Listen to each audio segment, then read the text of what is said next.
Speaker, it seems as though it is yet again my duty to make two statements to this Honorable House.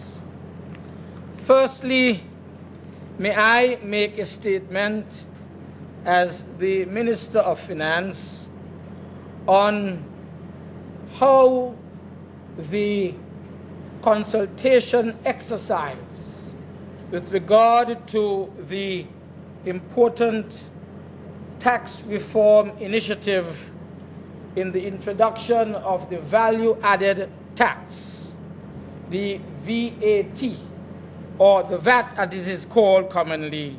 I just want to bring the Parliament and the country up to date as to how this public information and education campaign is going as we consult with our citizens and stakeholders as part of the important policy of our government in the introduction of a new tax system as part of our reform as we attempt to stabilize the economy of St. Kitts and Nevis, given the realities of the global challenges that we are facing at this particular time.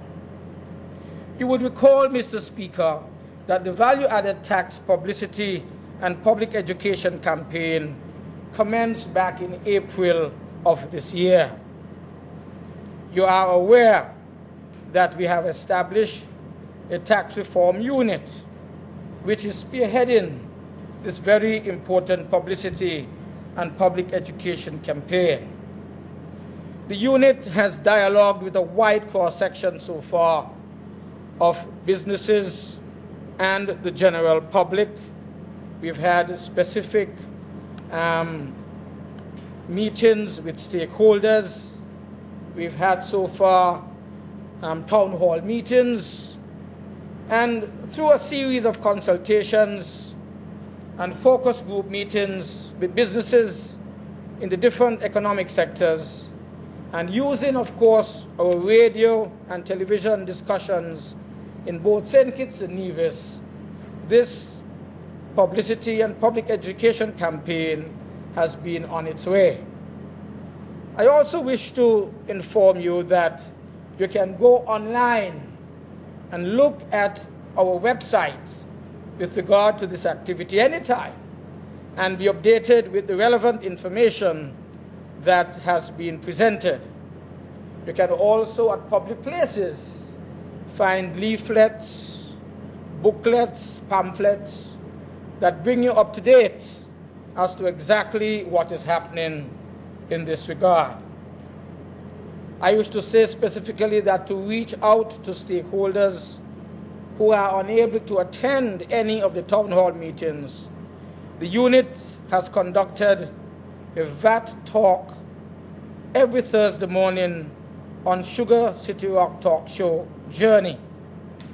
In addition, there is a bi-weekly VAT talk that is held on WinFM's Voices. And it should be noted, for First Voices talk show, online listeners alone total some 5,000 listeners. 5,000 listeners did log in order to be updated and take part in the show that was online, carried by way of a radio talk show. I want to emphasize, Mr. Speaker, that in order to ensure that the VAT is effectively administered, certain organizational reform is ongoing in the Inland Revenue Department and the Customs Department. And so I want here to focus in particular on the staffing and to use this public forum here in Parliament to commend all of those who have been engaged in this very vital exercise of pursuing the reform process by way of the initiative of a VAT.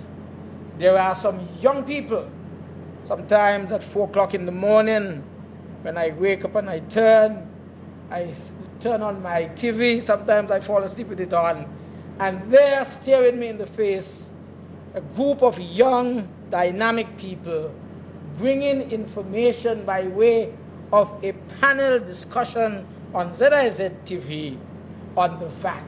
I want to commend the young people in particular who have taken on this very important task in a way that we have never seen in any other country since the introduction of VAT in the region.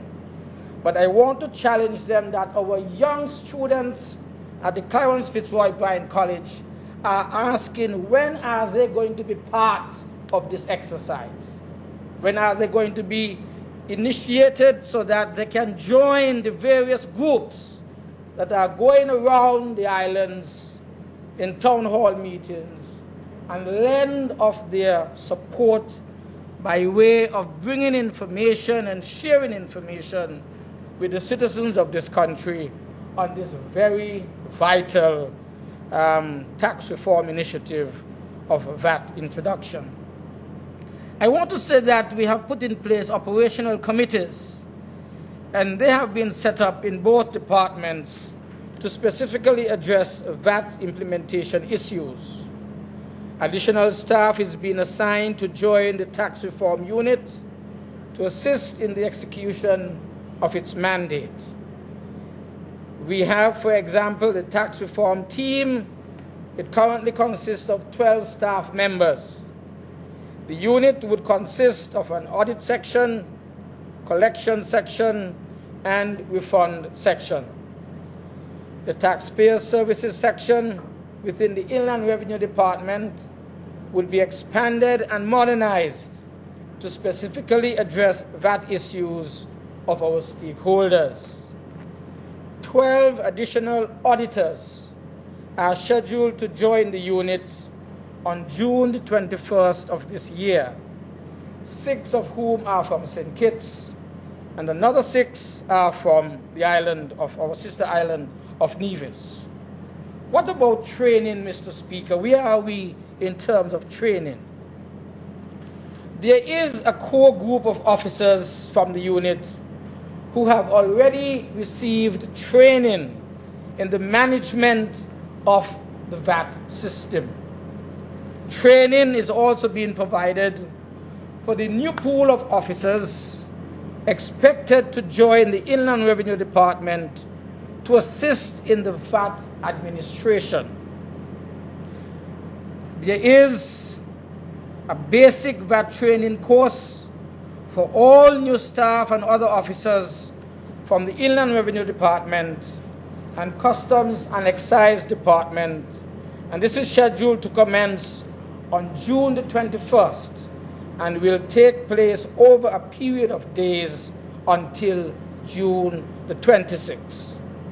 Then there is what we call a VAT legislative training course, and this is going to be for officers from the Inland Revenue Department and the Customs and Excise Department, and this is scheduled to commence in July the 5th, and this should continue up until July the 9th. Then there is a third training module. It is the advisory visit training course for all new staff and other officers from the Inland Revenue Department and Customs and Excise Department, and this is scheduled to commence on July the 19th and will go through until July the 30th when it would be completed.